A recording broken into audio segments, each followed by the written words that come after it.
Pues muy buenas tardes a todas y todos los que nos acompañan esta tarde en la que retomamos las presentaciones de novedades de la Editora Regional de Extremadura a través de la institución a la que estamos tan agradecidos, que es en este caso AUPEX, y a través de AUPEX, la Escuela de Letras de Extremadura, una iniciativa que va ya por su tercera convocatoria y por su segundo año, que se acaba de presentar y que, por cierto, tiene abierta el plazo de inscripción para los cursos de este semestre.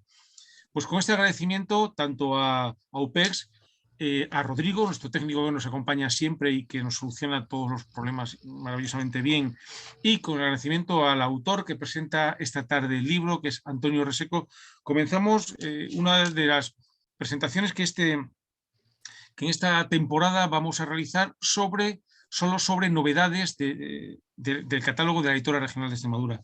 Como saben ustedes, la Editora Regional, que depende de la Consejería de Cultura, Turismo y Deportes de la Junta de Extremadura, lleva casi pronto 40 años acompañando el devenir cultural de nuestra comunidad autónoma y con un doble mandato: proyectar el talento de los autores extremeños, como es el caso del libro que hoy presentamos, y rescatar el patrimonio humanístico e histórico de nuestra comunidad.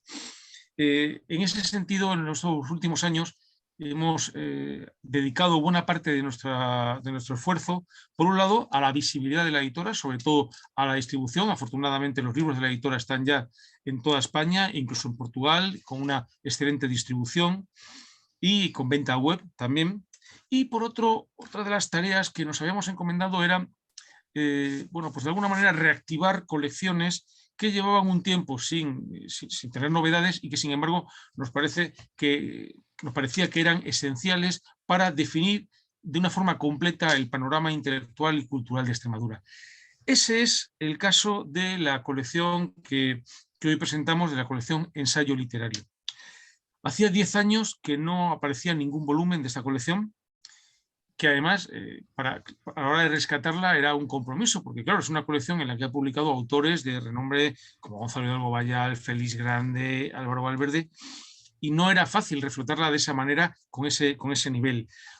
Además, una colección que nos parece especialmente querida porque el diseño, esa sobriedad, donde la letra Bodoni y la Garamond se combinan, es un diseño de Julián Rodríguez, de nuestro querido Julián Rodríguez, y que, bueno, pues después de plantearnos esa necesidad del rescate, ha vuelto a aparecer en las librerías con dos títulos complementarios, pero dos títulos especialmente interesantes.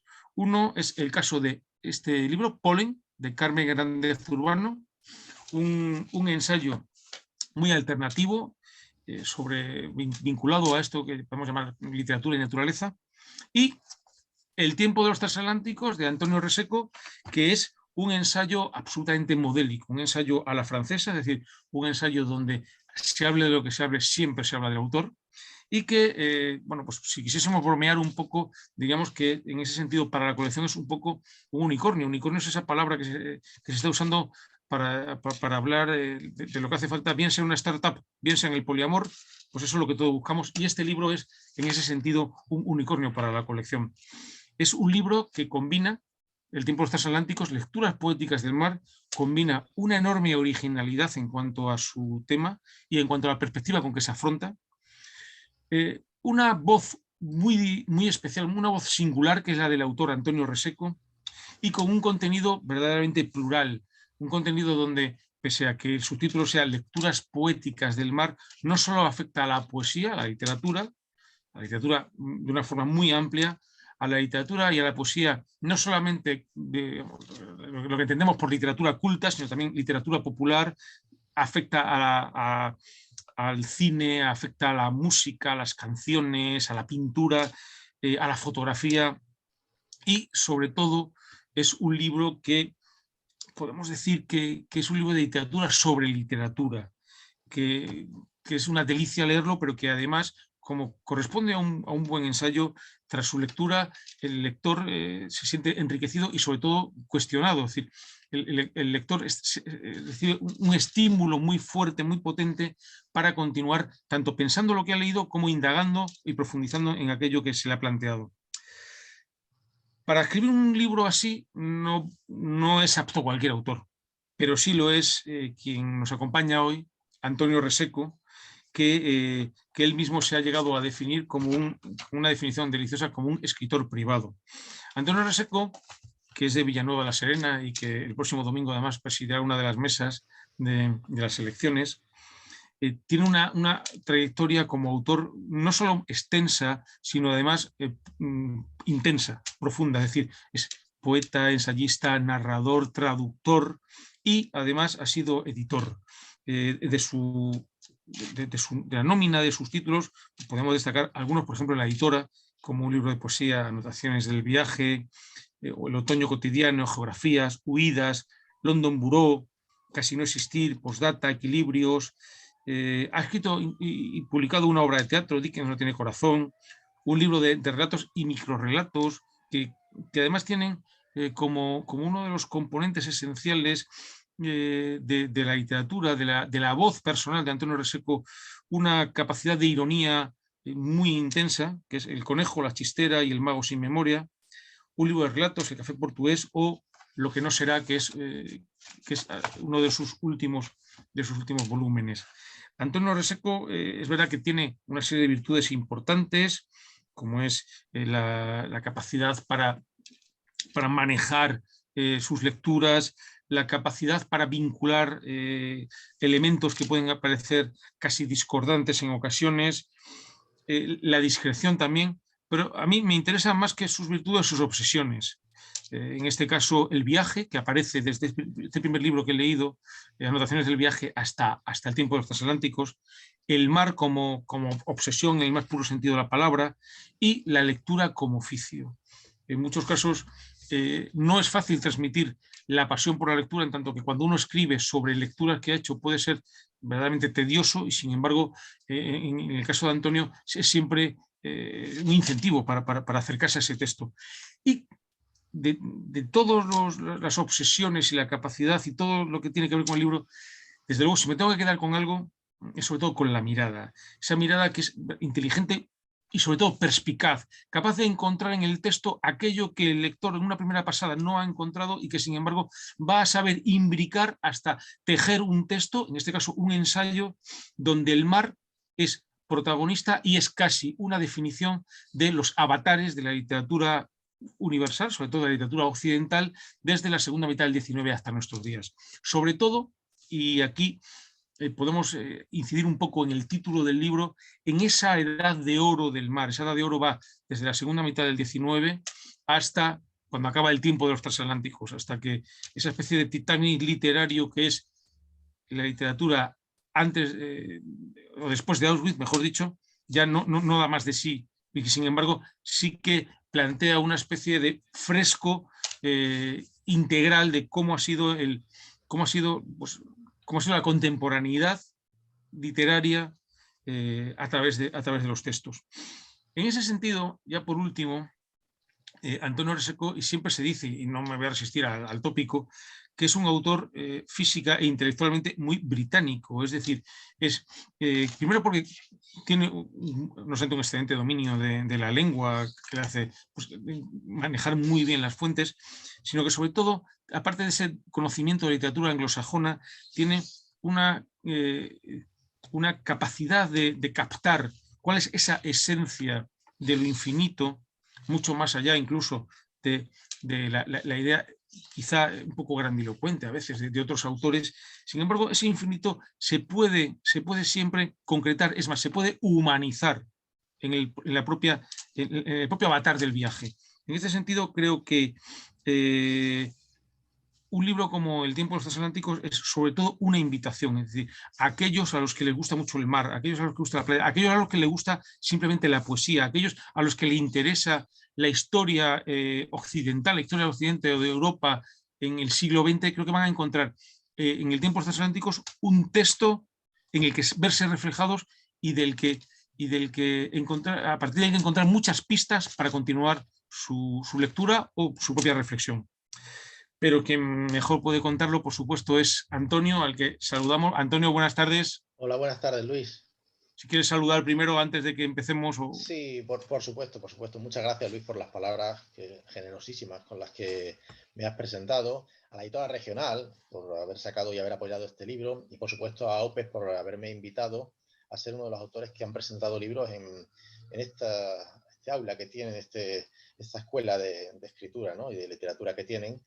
Y bueno, en fin, muchas gracias a todos los que estén conectados, puedan estar conectados y oyéndonos desde cualquier lado, desde Facebook o desde la propio Zoom, la propia conferencia. Sí, porque no lo hemos comentado, pero efectivamente está junto con la transmisión por Zoom que nos facilita UPEX. Tenemos la suerte de contar con Virginia Izcorbe y el Plan de Fomento de la Lectura, que lo transmite por Facebook. Pues adelante, Antonio. Muy bien.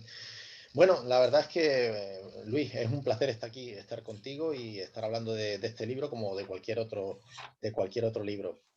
La verdad es que la principal duda que tenía y siempre he tenido al principio era cómo se puede presentar un ensayo, porque un ensayo ya es lo suficientemente... La palabra ensayo hace una referencia no demasiado positiva, siempre piensa uno que es algo como muy, muy denso y que da un poco de miedo pensar en qué puede haber ahí dentro. Y presentarlo es casi peor, porque a ver cómo se presenta un ensayo para no aburrir a la persona que esté al otro lado escuchándote y que no le dé un espasmo y salga huyendo de esto. En fin, a mí lo que se me ha ocurrido es hacer una presentación con imágenes que sea un poco impresionista, ¿no? Que dé una idea de lo que puede haber en el libro, no de lo que hay, porque el libro, como tal ensayo, tiene su estructura, tiene sus capítulos, en esos capítulos tienen una unidad, pero sí que el libro está hecho de muchas pequeñas notas y algunas de esas notas están extractadas aquí en esta presentación, que espero que no sea demasiado pesada, y con eso pueden hacerse una idea los futuros lectores. Seguramente si a cualquiera de los que nos escuchen le preguntamos si recuerdan una situación en la que se han encontrado que sea una imagen bonita, poética, en cualquier sitio, en cualquier circunstancia, las opiniones serían totalmente variopintas. Hay quien diría que aquella mañana que estaban en un prado o en un bosque o en la montaña tuvieron una sensación casi mística, ¿no? Otros dirían que el anami japonés, el cerezo en flor, que es una cosa bellísima también, estuvieron en Japón y lo vieron, qué suerte, ¿no? O los más cinegéticos dirían que la casta del zorro, que también es apasionante y, bueno, para los que le apasione, ¿no? Pero seguramente si a la mayoría de los espectadores y de los lectores les preguntasen, ¿recuerdas un momento en el que, no sé, has tenido esa experiencia de sentarte, estar en un sitio pensando y de pronto decir, joder, esto qué bonito es, qué maravilla tal? Seguramente pensarán en el mar, y de eso no tengo ninguna duda. Nos dice Daniel Casado en 2 versos: rumor del mar en la tarde vacía, detente y escucha. Como todos sabemos, el globo terráqueo está formado por un 70% de esa masa que hay ahí, es agua. Es decir, el planeta el agua tiene la suficiente magnitud, riqueza y belleza para que pueda ser contemplada y estudiada desde casi cualquier punto que pensemos de vista. Desde la precisión milimétrica del cartógrafo, desde la estética del fotógrafo, desde la biología y, por supuesto, como no, desde la literatura, ¿no? Esto es obvio.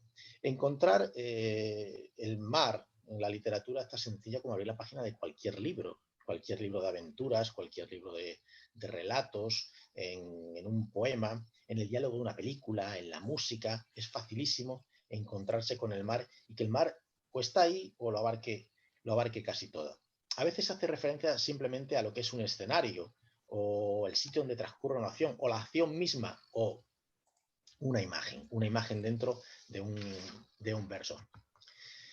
Este hombre que pueden ver aquí es Carlos Barral, le conocerá casi todo el mundo, era un fantástico poeta y editor, ahí con su gorrita de capitán de yate. En cierta forma, esta fotografía es la culpable de que yo escribiera este libro. Estaba en mi cabeza desde los tiempos del instituto, lo cual hay que ser un auténtico pervertido para que esto ocurra, ¿no? Pero bueno, es cierto, estaba ahí, y al final acabó saliendo en forma de ensayo. Su piel curtida y avejentada, esos cabellos que están tocados por el salitre marino, que en realidad, si fijamos la mirada en esta fotografía, lo que la fotografía nos está diciendo es que la vida es mucho más importante que la poesía. Y el mar es eso, es justamente vida. Así es que Barral tenía 2 aficiones, que era el mar y la literatura, y las conjugaba perfectamente. Tenemos en la literatura muchos personajes que eran personas y se convierten en personajes de ficción, y a la inversa, personajes de ficción que son personas. Y para mí uno de ellos es este escritor, Joseph Conrad.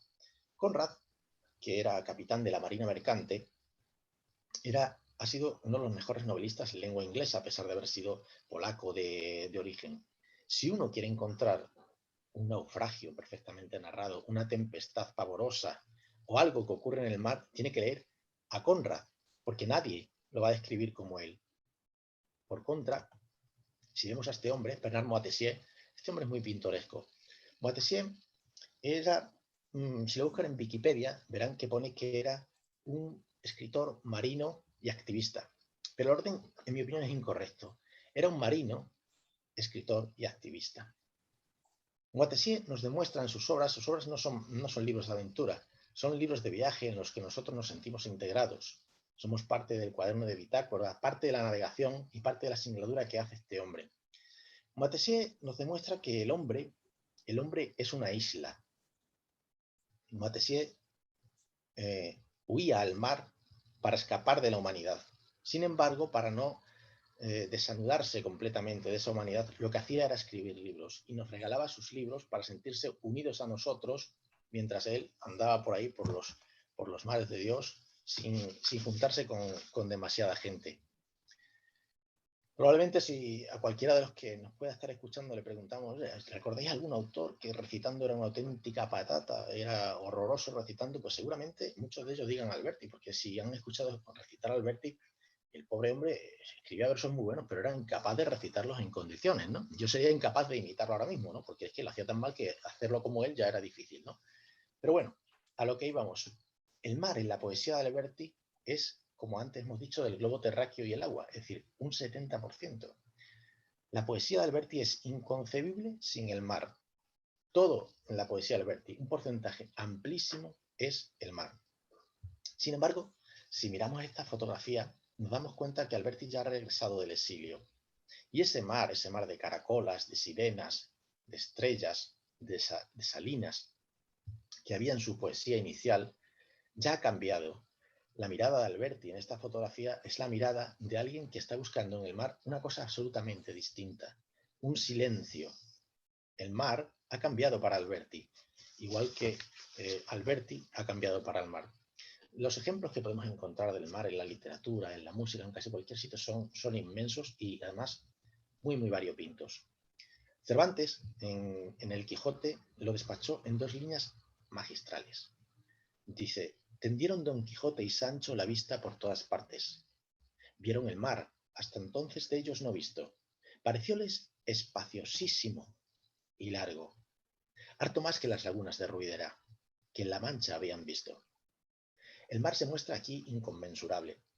Don Quijote y Sancho, cuando llegan al mar, en Barcino, en Barcelona, no saben lo que ven sus ojos.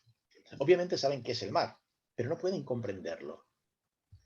Porque para ellos, estos personajes del siglo XVII, ver el mar era como ese habitante de las provincias que llega a Roma en el siglo III y se encuentra ante esto, ante el Coliseo. Porque el Coliseo no es esta cosa de piedra que vemos nosotros aquí, sino esta cosa de piedra recubierta de mármol. Imagínense a alguien del siglo III contemplando eso. Pues es eso que contemplaba ese personaje del siglo III, es lo mismo que contempla un personaje del III o del XVII cuando está delante del mar. Cuando el personaje del siglo III está delante del Coliseo, lo que está viendo es la grandiosidad de la urbe, la grandiosidad del ser humano. Pero cuando el personaje del siglo III o el del siglo XVII está ante el mar, lo que está viendo es la grandiosidad de Dios. Por decir de una forma más laica y de nuestro tiempo, la grandiosidad del universo. Este señor que tiene este maravilloso jersey de los pescadores de Terranova es Ernest Hemingway. Escribió un libro que era de lectura obligatoria para todos los estudiantes de inglés de los institutos. Ahora, como ya en los institutos creo que no se lee casi nada, o no sé cómo va esto, no se lee, que es El viejo y el mar. El viejo y el mar es una novela que es un clásico, y el personaje que aparece en esa novela, Santiago, aquí vemos a Spencer Tracy, tiene una lucha que no es con el mar, tiene una lucha con un personaje que es el tiburón Mako. Y el mar, en esa novela, en la novela de Hemingway, mientras se produce esa lucha entre Santiago y el tiburón, es casi un mero escenario. El mar Caribe, grandioso, es prácticamente un escenario. Sin embargo, cabe preguntarse si el mar es capaz de tener esa neutralidad. Es decir, si nosotros podemos encontrar en el mar algo que sea neutro, que no nos afecte, que solamente sea un escenario, porque no olvidemos que el mar era absolutamente neutral y un escenario la noche del 14 al 15 de abril de 1912, cuando en el Atlántico Norte descansó el insumergible, el barco más insumergible de todos los tiempos, que se sumergió prontísimo, que era el Titanic. Podemos verlo desde el punto de vista que queramos. Esta novela de Herman Melville, que luego se han hecho varias películas, Moby Dick, el capitán Ahab, que capitaneaba, valga la redundancia, un buque llamado el Pequod, solo quería luchar contra una bestia y coger a esa bestia, y no le importaba absolutamente nada, no le importaba cuántas vidas humanas fueran en ello. Pero aquí el mar, que también es un escenario ya mucho más beligerante y más duro, sin dejar de serlo, porque la tensión principal está en esa lucha del hombre y la bestia, y en ese Babel que era el barco. El mar comienza a participar de la acción, por decirlo de alguna forma.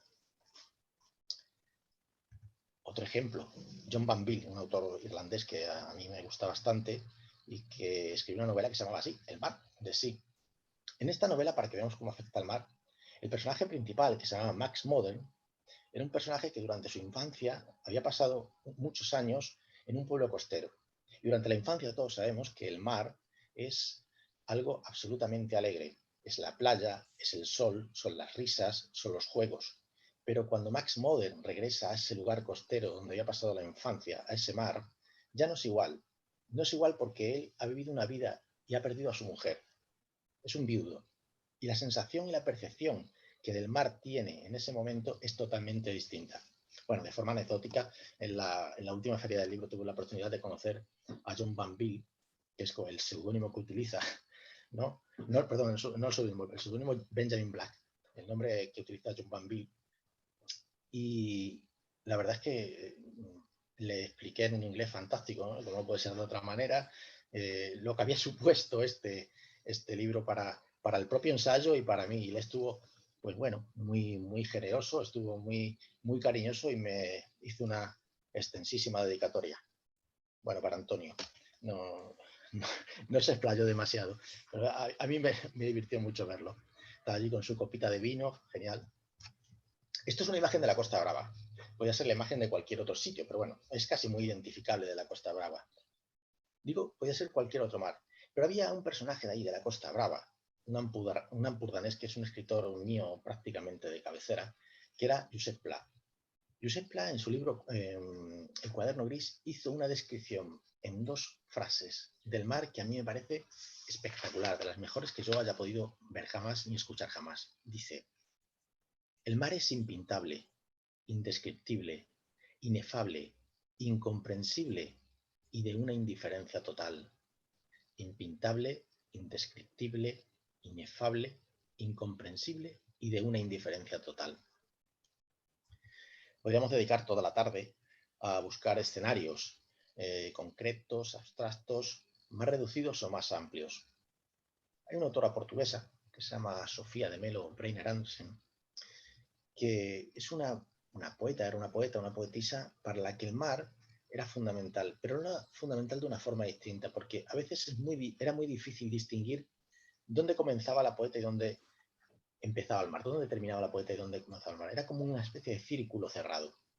Verán estos versos, dice: mar sonoro, mar sin fondo, mar sin fin. Tu belleza aumenta cuando estamos solos, y tan hondo, íntimamente tu voz sigue el más secreto baile de mi sueño.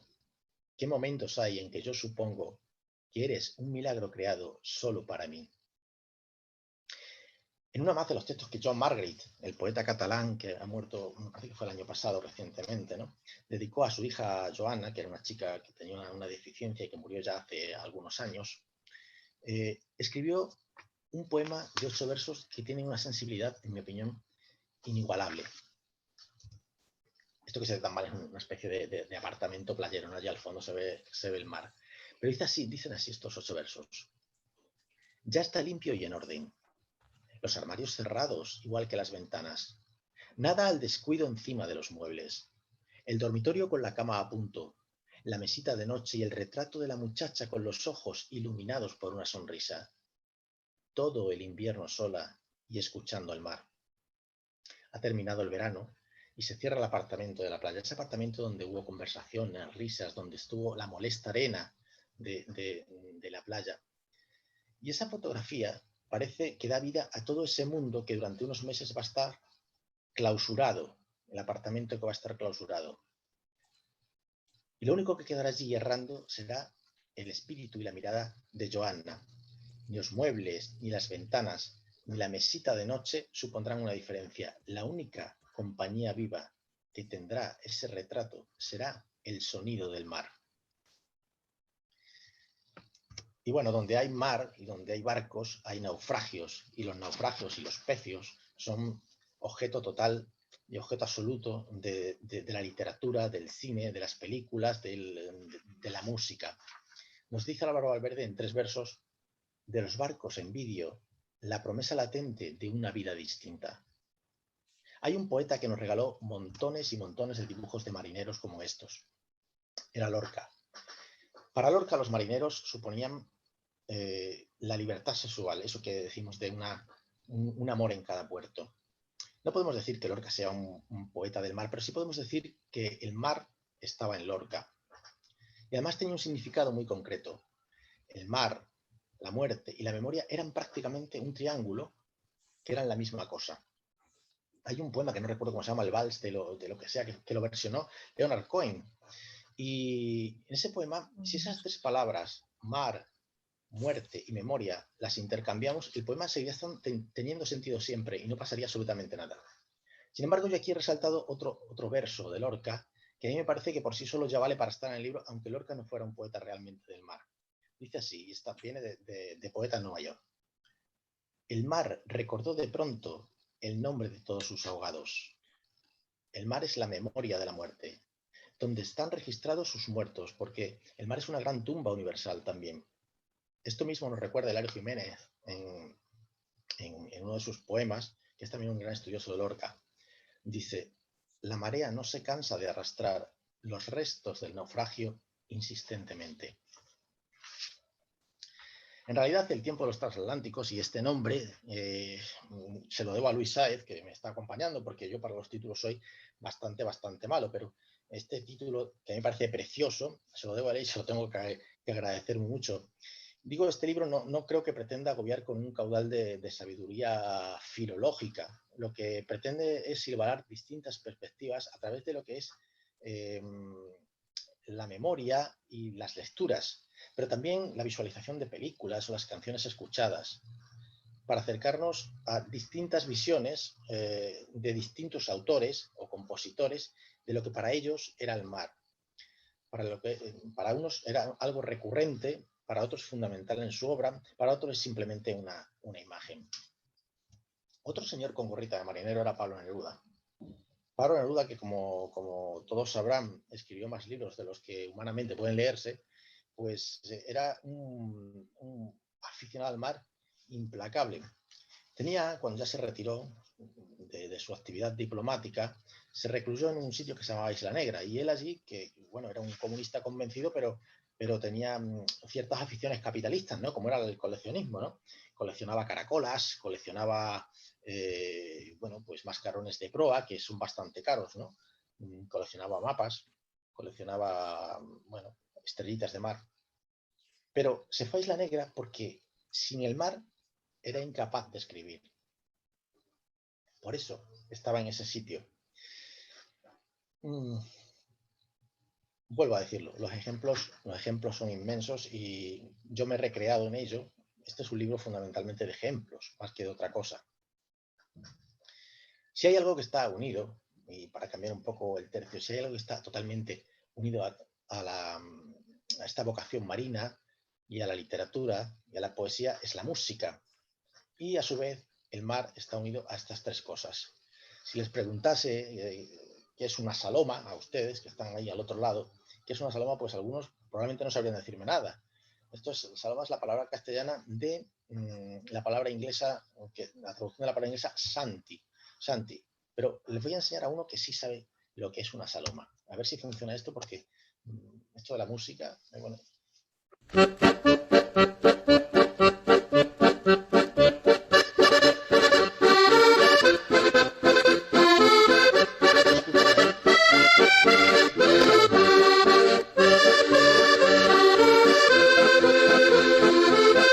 Vamos a escuchar una versión mucho más moderna.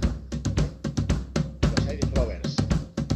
What will we do with the drunken sailor? What will we do with the drunken sailor? What will we do with the drunken sailor early in the morning? Way hey, and up she rises, way hey, and up she rises, way hey, and up she rises early in the morning. Shave his belly with a rusty razor, shave his belly with a rusty razor, shave his belly with a rusty razor early in the morning. Way hey, and up she rises, way hey, and up she rises, way hey, and up she rises early in the morning. We'll put him in a longboat till he's sober, put him in a longboat. Versionaron el Marinero Borrachi. Los Santis eran composiciones musicales que lo que intentaban hacer era que el trabajo de la marinería, el trabajo en el mar, fuera lo más agradable posible, porque cuando uno está en un barco y está en alta mar, las horas son interminables y el trabajo es muy aburrido, hay muchísimas horas muertas. Para hacerlo más o menos, nacieron los Santis, que eran composiciones generalmente con una estructura de pregunta-respuesta. Un marinero preguntaba y los otros cantando respondían, mientras pues tiraban de las vergas, de las maromas, o movían el cabestrante, o hacían cualquier tipo de actividad que se hace en un buque marino. Pues esas composiciones, que aparentemente parecen muy populares y frívolas, son de una riqueza tal, como se habla en España del flamenco, que ¿qué riqueza tiene el flamenco? Bueno, pues los Santis tienen una riqueza inmensa, porque ahí se habla de todo, se habla de naufragios, de cualquier tipo de historia, de amores perdidos, se hablan de las cazas de ballenas, se hablan de todo lo que podamos imaginar. Y lo bueno no es que existan y hayan sido solo composiciones populares, es que muchas de estas composiciones fueron escritas por autores de una importancia inmensa, por Lord Byron, por Tennyson, por Thackeray, incluso por Shakespeare. Por tanto, hay todo un mundo, nada desdeñable, que está vinculado al mar, a la música, a la marinería y a la poesía. Y nuestros piratas, ¿qué decir de nuestros piratas? Esta película siempre me encantó, Against All Flags, que era La isla de los corsarios en español. Una película de los años 50, donde tenemos aquí una fantástica pirata feminista que mantenía a raya a Errol Flynn, que era Maureen O'Hara, y también a todos esos piratas malísimos que había ahí en esa... Que los piratas de los 50 nunca son malos del todo, son como medio malos, ¿no? Da como un poco de pena al verlos, ¿no? Y son también, dentro del cine, podemos encontrar montones de lecturas poéticas de lo que es el mar. Hay una canción también, y voy terminando, hay un Santi que a mí me gusta mucho, que se llama Spanish Ladies. Seguramente lo hayan encontrado, conocido en más de una ocasión, pero hay una película en la que sale que es en Master and Commander. A ver si la recuerdan.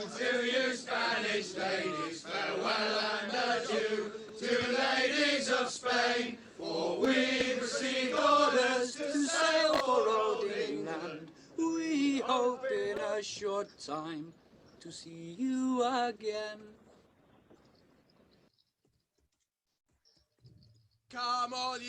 Bueno, cuando los ingleses nos ayudaron durante la invasión francesa, era de precedente, claro, porque era raro que nos ayuden los ingleses,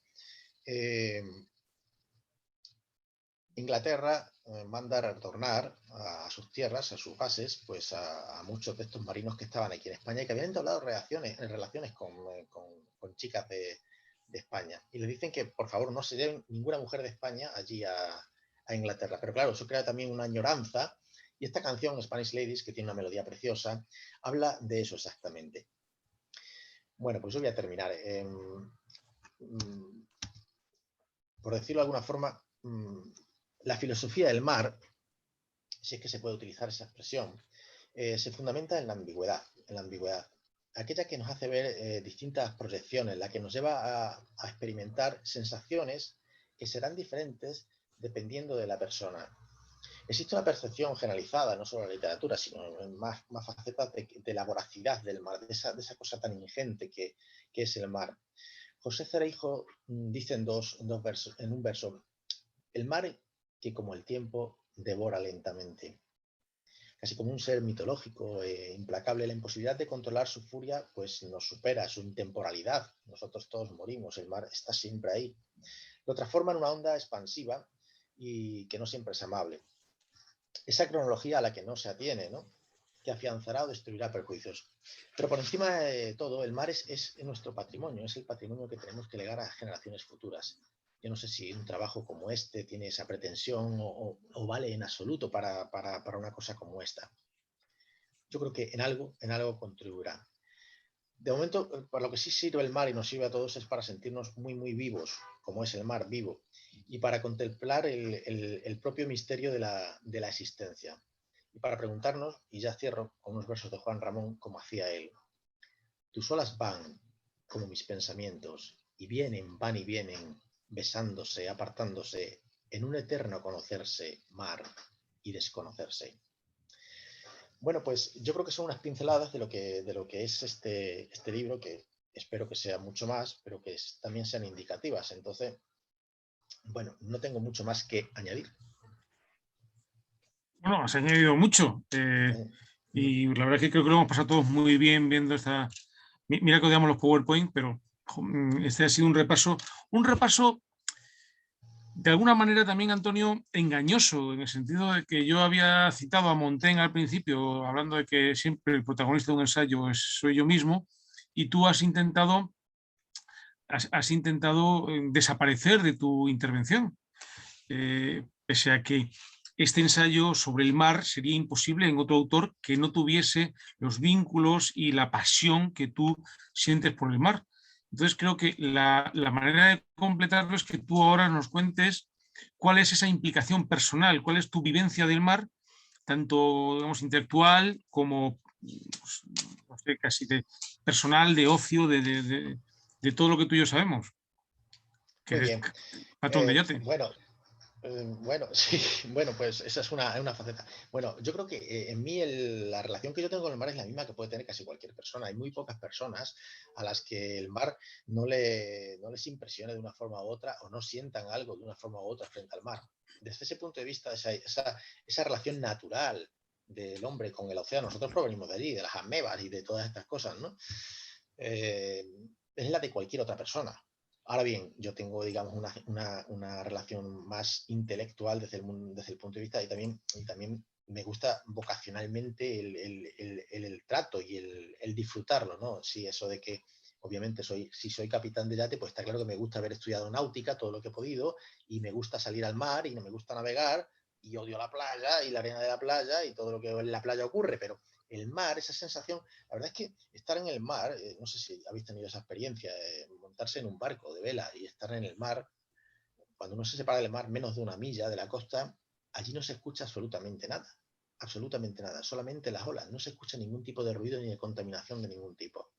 Esa sensación exclusiva de lo que es el viento batiendo una vela o batiendo las amuras de un barco es absolutamente indescriptible. Es decir, esa vocación digamos que está relacionado también con esas experiencias y este libro está relacionado con esas experiencias.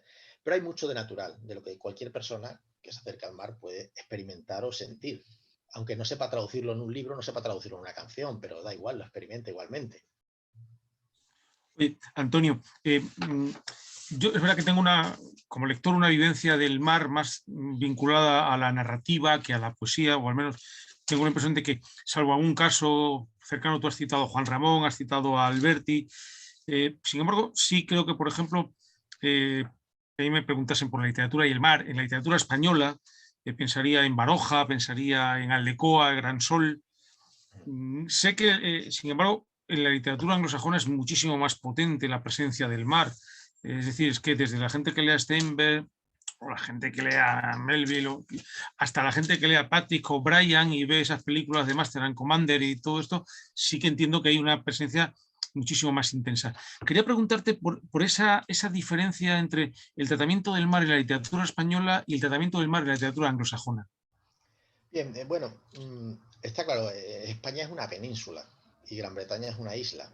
Los países que son una isla, su relación con el mar es prácticamente inevitable y lo que establecen con él es distinto a lo que establece un país mucho más mesetario como es España. A pesar de que España históricamente ha tenido siempre una de las armadas más importantes y su relación con el mar es conocido, ¿no? Es decir, todos los descubrimientos que se llevaron a partir del siglo XV a cabo por españoles, el mar está vinculado a ellos. Sin embargo, cuando uno piensa en los barcos esos de esa época, piensa que la tripulación era prácticamente de tierra. Todo era de tierra, iban en el barco, sí había algunos marinos importantes, pero otros eran prácticamente una tripulación de tierra. La relación del mar con los países que son islas, Gran Bretaña, Irlanda, Japón, es intensísima y eso se palpa en la literatura. Gran Bretaña es eminentemente marina, todos sus cuadros son marinos. Uno va a la National Gallery y cuadros de marinería, pero es que en las casas señoriales inglesas, donde no hay cuadros de batallas o de barcos o de veleros, eso está a la orden del día. Nosotros en España sí que tenemos algunos pueblos muy, muy vinculados al mar y que tienen una relación con el mar distinta al resto de los españoles. Por ejemplo, los vascos o los gallegos. En el caso de los gallegos, además en su literatura, eso se traduce mucho en la literatura de los gallegos. No tanto, creo, los vascos, pero los gallegos seguro. Hay autores, casi todos los autores hablan del mar. Entonces, de ahí la diferencia y de ahí la intensidad con la que, por ejemplo, los británicos tratan estos temas a diferencia de nosotros, ¿no? Que, por ejemplo, la palabra que se dice en español, Santi, que es Saloma, es una palabra totalmente desconocida para el común de los mortales, ¿no? Efectivamente. Yo tenía la percepción de que, o la idea seguramente equivocada, de que en la literatura ibérica, por así decirlo, peninsular, aquellos que habían tratado de una manera más filosófica, entre comillas, el mar, era la literatura catalana y sobre todo la literatura mallorquina, donde esa visión insular que tú dices se presta a la mediterraneidad. Porque sí que es cierto que tú has citado a Sofía de Mello, has citado a muchísimos autores ingleses, sobre todo, algunos americanos. Has citado a un único autor francés, si no me equivoco, y creo que nos costaría mucho entre los dos a citar a algún autor italiano que trate el mar. Pues no sabría decirte. No sabría decirte. Bien es cierto que el ensayo... Es el mito del Mediterráneo. Sí. El Mediterráneo, no sé si por nuestra cercanía al Mediterráneo, el Mediterráneo, como mar y como todos los mares, pero tenemos como una concepción de él distinta. Es como una concepción distinta. La relación que nosotros tenemos con el Mediterráneo es una relación, sí, del mar, pero es distinta del Atlántico. Es un mar como distinto, es como un mar como más entrañable que tiene unas connotaciones culturales más importantes que tiene, por ejemplo, el Atlántico. El Atlántico, estamos hablando, es como, no sabría decirlo, quizás es como la diferencia entre ver la biología y la cultura. El mar Mediterráneo nosotros lo relacionamos inmediatamente con la cultura. No lo relacionamos tanto con el hecho físico o biológico que supone el mar, sino como lo que ha generado a su alrededor, todas las culturas que ha generado a su alrededor. No es de esa vocación cultural de la que yo hablo, sino de la relación que el mar ha establecido con nosotros, con autores, con músicos, que no tiene nada que ver con lo que es la percepción que en general tenemos del mar Mediterráneo, que es una cosa como más, digamos, cultural. Entiendo.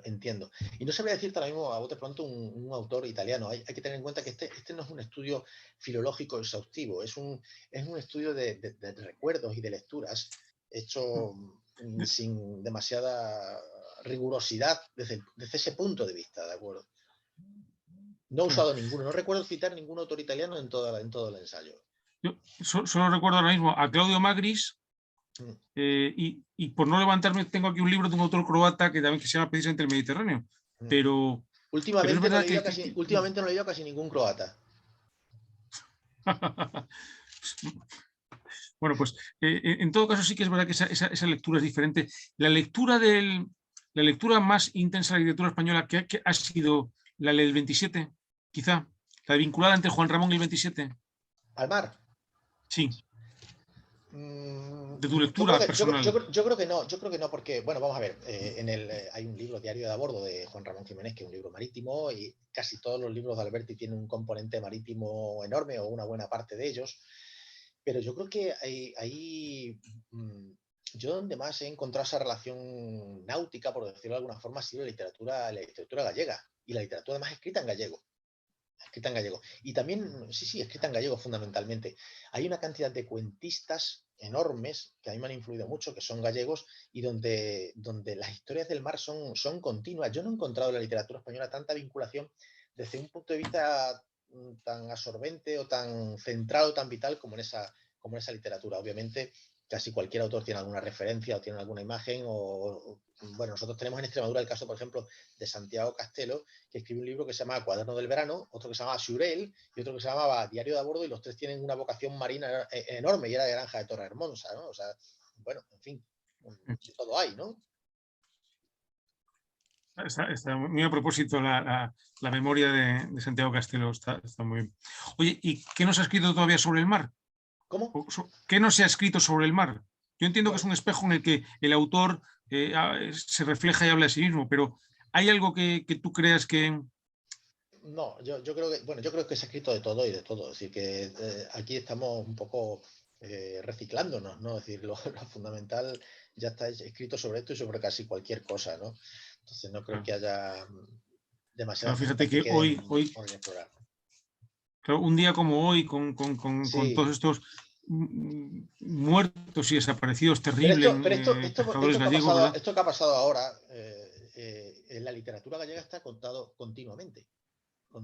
Desde, bueno, Leja Castelao, de hace siglo y medio, y esto está en sus relatos. Es decir, no es una cosa nueva. O coges autores como Singer, el irlandés, y ahí está. Y la pintura, fíjate, es famoso. Sí. Y dicen que el pescado es caro, ¿verdad? Sí. Y es un caso mediterráneo, además. Así que, bien, pues llevamos casi 50 minutos, más de lo que llevamos normalmente. Sí, han enviado recuerdos, pues, desde Serafín Portillo, Ángeles Orrillo, en fin, todos tus lectores y lectoras, que además estoy seguro que pronto, si no se han enfrentado ya al libro, van a estar con él, porque simplemente quiero terminar agradeciendo primero a Antonio, agradeciendo a UPEX su apoyo para la Escuela de Letras. La Escuela de Letras es una excelente oportunidad no solo de ensayar la escritura, sino también de ensayar la lectura, y creo que libros como el que hoy se presentan abren mucho el horizonte de a qué está uno llamado a escribir. Es decir, no solamente hay ficción en la narrativa, no solamente hay literatura en la poesía, sino que hay muchas otras voces que se pueden ensayar y que son tan atractivas y tan contemporáneas como el ensayo o como el ensayo de Antonio. Quería recordar que el libro está a la venta en librerías extremeñas, en librerías de toda España y con venta web. Agradecer también al Plan de Fomento de la Lectura, que nos permite retransmitir a través de Facebook, y agradecerte a ti, Antonio, que si quieres despedirte. Nada, pues muchas gracias a vosotros, a toda la gente que nos está escuchando, a UPEX y a la editora regional, y a ti, por supuesto, Luis. Bueno, pues muchísimas gracias. La semana que viene será el próximo jueves, un encuentro no de novedades de la editora, sino del programa de Entre Líneas que mantiene la Asociación de Escritores con la Escuela de Letras de Extremadura, y pues quienes asistan, que seguro que vamos a ser muchos, disfrutaremos de la conversación entre Virginia Ezcorbe, coordinadora del Plan de Fomento de la Lectura, con una autora, actriz y productora teatral tan conocida y reconocida como Concha Rodríguez. Pues muchísimas gracias a todos, y Antonio, muchas gracias a ti por este rato tan estupendo. Gracias. Adiós.